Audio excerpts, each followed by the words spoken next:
नमस्कार, जय हिंद, राम राम, साख खम्मा गणी। गुड मॉर्निंग सभी साथियों का वेलकम है भाई स्टडी एग्जाम एकेडमी में। जो साथी नए हैं चैनल को सब्सक्राइब जरूर कर लें। साथियों, चतुर्थ श्रेणी कर्मचारी भर्ती राजस्थान के अंदर 4th ग्रेड की भर्ती एक देखो हाई कोर्ट में भी अभी निकली है। 5,500 उसमें पद है। लेकिन उससे पहले अपने एक भर्ती है 4th ग्रेड की जिसमें 53,000 लगभग 700 पद है। तो देखो ये भी अपनी भर्ती काफी बड़ी है। हाईकोर्ट वाली में तो इंटरव्यू वगैरह का लफड़ा कर दिया 15-15 नंबर का। लेकिन इसमें केवल आपका पेपर ही है मेन, और ना तो कोई फिजिकल है, कोई खास ज्यादा बड़ा मेडिकल है, ना आगे कुछ लफड़ा है। केवल 10वीं मार्कशीट देना है, डॉक्यूमेंट वेरीफाई करवाना है, पुलिस कोई केस नहीं होना चाहिए, आपका सिलेक्शन हो जाएगा यदि आप पेपर इसमें पास करते हो तो। लेकिन चतुर्श्रेणी कर्मचारी भर्ती में भी बहुत सारे डाउट है, बहुत सारी समस्या हमारे सामने निकल कर आ रही है। सबसे बड़ी दिक्कत आ रही है नॉर्मलाइजेशन को लेकर कि सर नॉर्मलाइजेशन होगा तो क्या होगा, क्योंकि पशु परिचर वही कर्मचारी चयन बोर्ड इस परीक्षा का आयोजन करवा रहा है। यदि नॉर्मलाइजेशन नाम की बीमारी होती है तो जो बच्चे हैं उनको यहाँ पर काफी दिक्कत, मेहनत कर रहे हैं। इसके अलावा सबसे ज्यादा दिक्कत हो रही है कि सर नॉर्मलाइजेशन होगा या ना होगा। तो बड़ा देखो अपडेट हमारी आलोक राज जी है जो कर्मचारी चयन बोर्ड का अध्यक्ष, उनकी तरफ से निकल कर आया है। इसके साथ में बहुत सारी चीजें हैं कि अब भाई अपने पास में 3 महीने का टाइम बचा है, 90 दिन का।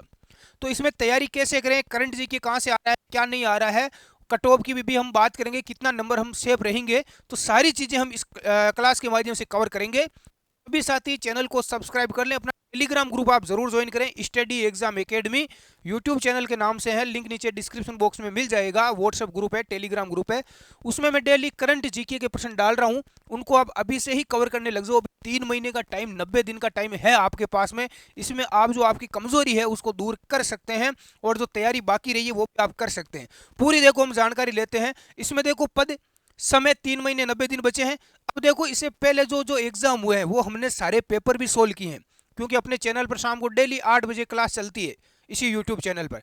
देखो अपने जो पेपर हुए हैं पहले वो हमने देखे, पशुधन साई का हुआ था अभी, एलएसए का, जो अभी कर्मचारी चयन बोर्ड ने करवाया। इसमें हमने देखा था करंट जीके कहां से पूछा जा रहा है, जीके कहां से आ रहा है, हमें आइडिया लग गया। दूसरा जेल प्रेरी का भी हुआ था, जेल प्रेरी का भी हमने पहले देखा था। पशु परिचर का हमने देखा था, उसमें कैसे कहां से पूछा गया। बीएसटीसी का भी हुआ, देखो पीटीटी बीएसटीसी यानी लगातार जो इस साल पेपर हुए हैं उसमें हमने देखा कि करंट जीके कहां से आ रहा है, जीके के प्रश्न कहां से, बोर्ड कहां से प्रश्न उठा रहा है। तो थोड़ा एक आइडिया है वो लग गया है कि भाई हमें तैयारी अब कहां से करना है। क्योंकि कई बच्चे ऐसे हैं जिन्होंने ये पेपर देखे थे तो उनको ऐसा लगा कि हम जो पढ़ रहे हैं, हमें जो कहीं पढ़ाया जा रहा है वो बिल्कुल ही कुछ का की नहीं है पेपर से, पेपर के लेवल नहीं, पेपर कुछ और ही आ रहा है, यहाँ पर हम पढ़ कुछ और ही रहे हैं। तो इसीलिए इन चीजों का हमें क्या रखना है, और हम लगातार उसी के अकॉर्डिंग है वो तैयारी भी कर रहे हैं। अब देखो सिलेबस कितने नंबर पर सिलेक्शन होगा, करंट जीके कहां से पढ़े, ये सबसे बड़ा इशू है। देखो करंट जीके के आपके 10% आएंगे। कितने परसेंट आएंगे भाई, 10। ये 10%, जिसमें राजस्थान का करंट जीके है 5%, और 5% शायद इंडिया का है, दोनों मिलाकर शायद 10% है ना, इतना ही है, ज्यादा कुछ नहीं है। फिर भी ये 10 नंबर, 10% का मतलब है 16 नंबर, क्योंकि अपना 1% 1.6 नंबर का रहेगा। परीक्षा में अपने 100% आएंगे, सॉरी 120% आएंगे परीक्षा में। 4th ग्रेड में 120% आएंगे, और 200 नंबर का पेपर है, 200 नंबर का अपना पेपर रहेगा। इसके अंदर ध्यान रखना 1/अपना 3 जो भी है, जो माइनस मार्किंग है, माइनस मार्किंग वो बोर्ड का काम है, करना नहीं करना, अपना केवल काम पेपर देना है। देखो है ना, माइनस मार्किंग के चक्कर में उलझना नहीं है, अपने जितना हो सके उतना करने की कोशिश हमें अच्छे से ज्यादा नहीं करना है। इससे क्या होगा, जो आप राइट कर रहे हो वो भी फिर कट जाता है और इसे बच्चा पीछे धकेल दिया जाता है। सिलेबस में देखो सबसे बड़ा है अपना जीके, जिसमें राजस्थान का जीके है, और इंडिया की केवल और केवल आपकी पॉलिटी यानी राजनीति आएगी, है ना, पॉलिटी आएगी। इसके टोटल आपके कितने परसेंट आएंगे, 60% आएंगे। तो जीके के ऐसे देखे तो 50% ही है ना, प्लस 10% आगे आपके करंट जीके के, 5% आगे जनरल साइंस के, और 5% आगे देखो कंप्यूटर के। हालांकि इन दोनों को हटा देना चाहिए था, लेकिन फिर भी ये लफड़ा कर दिया, इससे क्या है सिलेबस और बड़ा हो गया, बच्चों को पढ़ने में और ज्यादा दिक्कत होगी।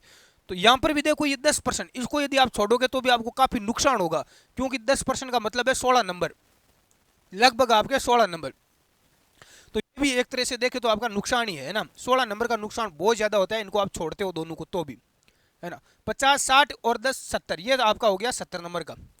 फिर आपका पीछे बचा हिंदी, हिंदी के आगे 20%, 90, 15% इंग्लिश के, 15% मैथ के। तो इनमें देखो बहुत ज़्यादा बच्चे दिक्कत हो रही है कि सर मैथ और इंग्लिश तो आ ही नहीं रही, करे क्या, कितना भी पढ़े लेकिन कोई तुक ही नहीं है, पेपर में बैठेंगे तो हो जाएंगे। अभी कितनी तैयारी कर ले मैथ की, इंग्लिश की, स्कूल में भी 15-20 नंबर लेकर पास हुए थे मुश्किल से, लेकिन इसमें दिक्कत हो रही है। यदि आप इन दोनों को छोड़ते हो साथियों, 30 नंबर आप छोड़ते हो 120 में से, तो आपके परसेंट बचते हैं पीछे 90।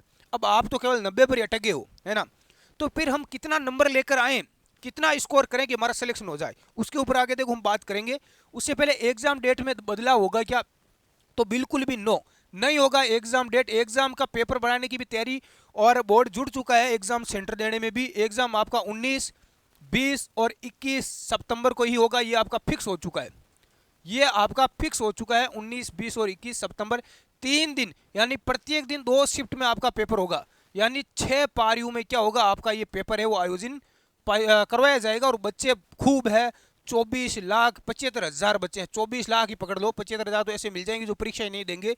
24 लाख की भीड़ है, पोस्ट है बहुत ज़्यादा है दोस्तों, लेकिन भीड़ भी बहुत ज़्यादा है। अब हो क्या रहा है कि अभी जो बच्चे हैं जो आरएस की तैयारी कर रहे थे, एसआई की कर रहे थे, first grade, second grade, REET की कर रहे थे, टीचर की, शिक्षक भर्ती परीक्षाओं की कर रहे थे, वो बच्चे भी अभी 4th ग्रेड पर आ चुके हैं। आप देखोगे तो लाइब्रेरी में आप देखना जाकर 10 लाख बच्चे लाइब्रेरी में बैठे हैं अभी। देखना आप 10 लाख बच्चे जो कि इस 4th ग्रेड वाली लाइन में आ चुके हैं।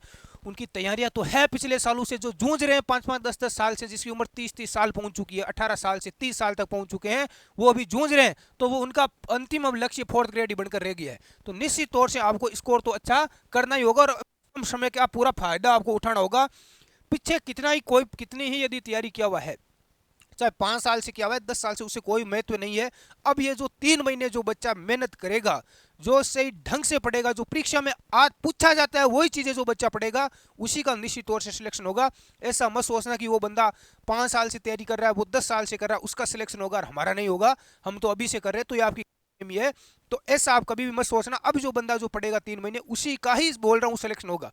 पहले कितनी तैयारी की है, जो इन 3 महीनों में मेहनत नहीं करेगा उसका कुछ नहीं होना।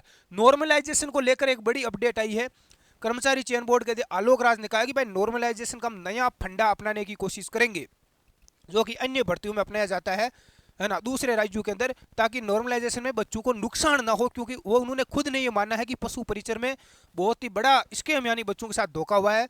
कुछ शिफ्ट के बच्चे तो पूरे ही लग गए और कुछ शिफ्ट के बच्चे लगे ही नहीं, तो इससे बहुत ज़्यादा नुकसान हुआ है। तो इसमें हम नया फॉर्मूला अपनाएंगे ताकि 4th ग्रेड वाले बच्चों को नुकसान ना हो, और कोशिश यही रहेगी कि इस भर्ती में भी फर्जीवाड़ा ना हो। अरे 53,000 पद, 3,000 बच्चों को यदि पेपर बांट दिया, फिर भी 50,000 तो सेफ है ना पोस्ट है। वैसे भी मैंने आपको बता दिया है कि बाकी कैटेगरी में, SC ST के अंदर, EWS में, इन सब के अंदर एक पोस्ट के लिए मात्र 40 बच्चे हैं। कितने बच्चे हैं एक पोस्ट के लिए? लगभग 40 के लगभग बच्चे हैं एक पोस्ट के लिए, यानी 40 में से एक बच्चे का क्या होगा, सिलेक्शन होगा। लेकिन OBC वाले बच्चों को दिक्कत है। OBC वालों के लिए ध्यान रख लेना, लगभग 80-90 में से एक बच्चा ही लगेगा, क्योंकि इसमें बच्चों ने 11 लाख फॉर्म भरे हैं OBC कैटेगरी से, तो इसमें कंपटीशन OBC वालों के लिए ज़्यादा होगा। पेपर शिफ्ट मैंने बता दी, 6 शिफ्ट में आपका पेपर है वो होना है। कट ऑफ क्या रहेगी, तो कट ऑफ मैं आपको बता रहा हूँ, कम से कम आपको 70% नंबर लेके आना होगा परीक्षा के अंदर। 120 में से आप मानकर चलो, आप इतना टारगेट कम से कम, वैसे तो टारगेट पूरा 120 में से 20 का ही रखो, तैयारी अपनी ऐसी रखो कि पूरे में से पूरे मुझे राइट करना है। फिर भी आप मान के चलो कि पेपर के लेवल पर निर्भर करेगा। पहली बात, यदि पेपर इजी आता है तो आपको स्कोर 120 में से 100 से बाहर निकालना पड़ेगा। यदि पेपर आपका हार्ड आ जाता है, थोड़ा टफ या मीडियम आ जाता है, तो यदि आप 100 इसमें से यदि 80-90% भी यदि राइट करते हो, तो भी आप है वो सिलेक्शन की कगार में हो जाओगे, क्योंकि मेरिट थोड़ी तो डाउन रहेगी, क्योंकि पोस्ट है बहुत ज़्यादा है। जब 4-5 हज़ार पदों की भर्ती आती है तो उसमें भी इतनी नहीं रहती है, तो इसमें तो 53,000 बंदे लेंगे, है ना। तो निश्चित तौर से 80-90 यदि आप पहुंच जाते हो तो भी आप सिलेक्शन की कगार में आ जाओगे। लेकिन ऐसा नहीं है कि इसके चक्कर में आप छोड़ ही दो, जितना आ रहा है उतना परसेंट तो हमें राइट करना ही है। तो ये सारी चीज़ें हमें ध्यान रखना है। सैलरी मैंने आपको बता दी, स्टार्टिंग में 2 साल तक आपको 12,000 रुपये मिलेंगे। कितने मिलेंगे? 12,000 रुपये 2 साल तक आपको मिलेंगे। वो कोई भी भर्ती हो 2 वर्ष तक इतना ही मिलता है। उसके बाद आपकी बढ़ जाएगी, 2 साल के बाद 18,000 सैलरी हो जाएगी। फिर ये धीरे धीरे बढ़कर आपकी 28,000 तक आपको मिलने लगेगी, ठीक है। उसके बाद में हर 9 साल के बाद में, इसमें देखो जितने बंदे लगेंगे ना, 9 साल बाद में उनका होगा प्रमोशन। क्या होगा? प्रमोशन। और वो बनेंगे भाई LDC। क्या बनेंगे? LDC। इसीलिए तो कंप्यूटर वगैरह ये सब आना चाहिए, LDC बाबू बनाएंगे। लेकिन प्रमोशन भी इतना आसान नहीं है। अब 9 साल के बाद जिन बंदों का प्रमोशन नहीं होगा तो उनका क्या होगा, क्योंकि प्रमोशन तो केवल 30% बच्चों का ही होगा, 100 में से जितने लगेंगे उसमें से 30% लोगों का ही होगा, तो बाकी की भी सैलरी बढ़ जाएगी, है ना। बाकी बच्चों की क्या बढ़ जाएगी, सैलरी है वो बढ़ जाएगी। बाद में बढ़ती रहती है सैलरी, तो वो आप चिंता ना करें, आप तो नौकरी पाले, अच्छी नौकरी है, बुरी नौकरी नहीं है, काम भी आपको मैंने करना है, ज़्यादा कुछ काम है नहीं, ठीक है। और आपको कोई डाउट है, सबसे बड़ा डाउट है करंट जी की कहाँ से पढ़े, तो देखो करंट जी के डेली न्यूज़पेपर पढ़ना शुरू कर दो, उसमें क्रोनोलॉजी के सवाल आते हैं एग्जाम गाइड के। एग्जाम गाइड के मैं डेली अपने टेलीग्राम ग्रुप में डालता हूं, उसमें आप जुड़ जाना, उसमें आपको डेली है करंट जीके के सवाल मिल रहे हैं, और डालना मैंने शुरू कर दिया है पिछले 10-15 दिनों से, उसको आप देखें। और अपनी राजस्थान और इंडिया की डेली जी की करंट की क्लास देखने की आवश्यकता नहीं है। एक बुक आती है करंट की, मूमल की, कौन सी आती है, मूमल की, वो भी आप लेकर आ जाना मार्केट से। एक क्रोनोलॉजी की आती है ना यार, वो आप पढ़ लेना। ये छोटी छोटी किताबें आती है, 20-30 रुपए 50 रुपए मिल जाती है। एक आप आर्थिक समीक्षा जरूर पढ़ लेना।